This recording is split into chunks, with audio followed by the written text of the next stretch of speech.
Hello. You're looking at a website called sanctuarycounties.com, and this has one of the latest updates I could find on the Virginia Second Amendment sanctuary map.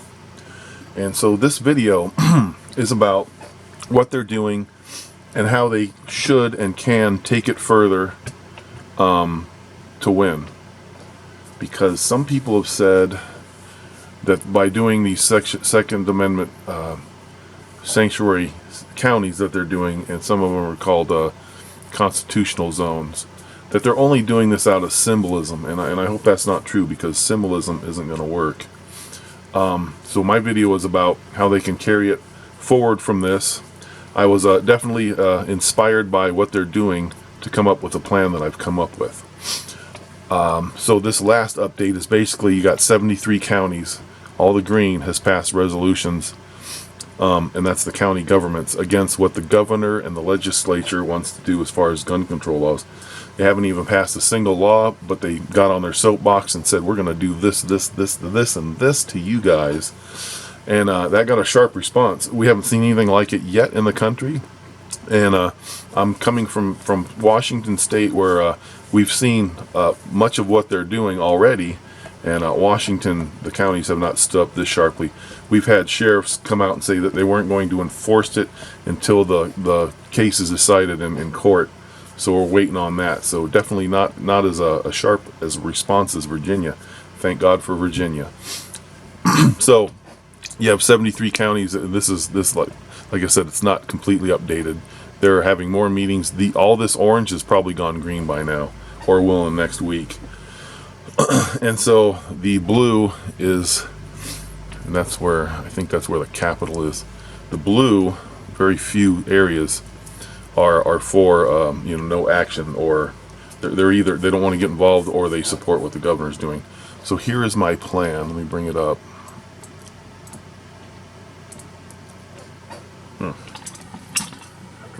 Raise this thing up.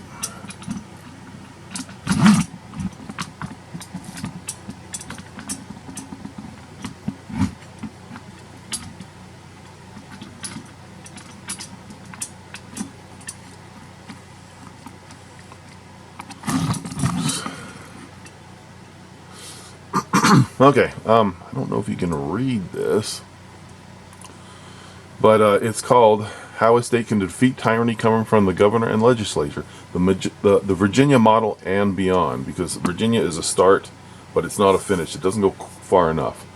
So number one, the county governments that are opposed to the state governments by vote. So what they did so far is they've declared their Second Amendment counties, the Second Amendment sanctuary, so that is a form of voting. They've said no one by one with resolutions and making Second Amendment sanctuaries. And one county has started to take memberships for militia. So all the counties need to take memberships for militia. Their authority is the Constitution. Number two, Convention of County Governments. What they need to do is hold a convention where they send a representative or two representatives, whatever, how many they want to send, to a convention where they will draft a declaration that recognizes the Constitution and the law of the land. They need to, in this declaration, make a case for why the state is acting lawless, because the governor is acting lawless. He's saying you have to obey the law, but he's not obeying the Constitution. The Constitution is the law of the land. So that's the basis for how they would oppose. So unconstitutional laws are null and void. That's case law. So in this declaration, they would point out the hypocrisy, like I just did. Point out the number of counties in opposition is, in essence, a petition to the government for redress, and that it was ignored. So far, the governor has ignored it by replying with he's going to send the National Guard in there if he has to. Number three, unification of militia by electing a supreme commander of all county militia, and they need to also elect an alternate governor, just to have one ready. That would be so subsection here, A, elect an alternate state governor, commander, militia, organize and train the militia, pool county resources for supply and transportation, and the sheriff should deputize all the militia. Number four, place the ball in the state's court and wait. At this point, they could just send the declaration and say, lay off, get off our rights, and it'll all be done here, or wait for the state to take further action. So as part of the declaration, demand a stop to what the governor's doing. B, list consequences for pressing the issues, and the consequences, among others, could be that the counties send their militia to the Capitol, capture the governor and state legislature members. And then D, put them all on trial for treason against the people and the Constitution, and execute them if you have to, if you need to, and you probably will by that point.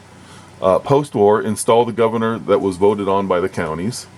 So you already have a governor ready to go. B, keep militia formations in peacetime. That's something we should have done since the Constitution was adopted. Since we kicked the British out, we should have kept our militia system. We have it on paper, but we never kept it active.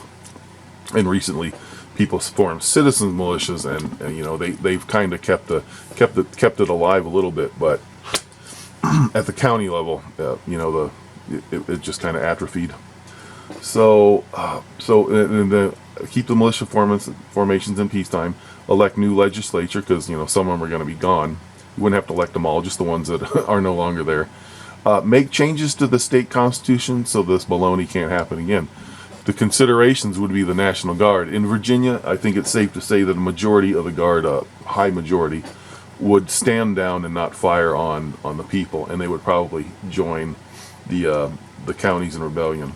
So it's good to go there. You also have to consider the UN sending in its peacekeepers, because they would do nothing but crush the people's vote and side with the governor.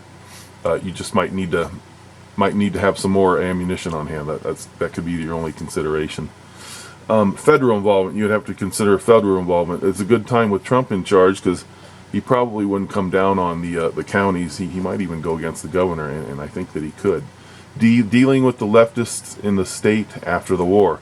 I don't know how you would deal with them. Maybe just by changing the laws, the Constitution, so it couldn't happen again, and just put them on notice. Hey, if you don't like this state, then get out. We don't, if this ain't the state for you, you shouldn't be here. And maybe offer them a little money to leave, just to get them out of there. So that's the plan. How a state can defeat tyranny coming from the governor and legislature. This is inspired by Virginia, but any state can do this. And I wish to God that Washington State had the kind of balls that Virginia has, because if it doesn't, in the end, I'm probably going to have to move back to Idaho, from which I came, originally from California, but ended up in Idaho, and I love the state. I only moved to Washington because I needed a place to put a home. I needed a lot to rent, so it wasn't available in Idaho, so I ended up in Washington. Quite the mistake now that we see what's coming out of the government up there in Olympia. You got a governor he's a lame duck, second term, and he's just really out of control, really pissing people off. So hopefully, if any state legislatures in Washington or county officials are watching this in Washington, East Washington, take a cue from Virginia and have some balls, because we the people out here are equally as sick of it, but we don't see anybody standing up to lead. Anyway, please share this video with anybody you know in Virginia. Maybe this can make it into some government officials' hands in Virginia, which is where it needs to go. Thank you for watching, and catch you later.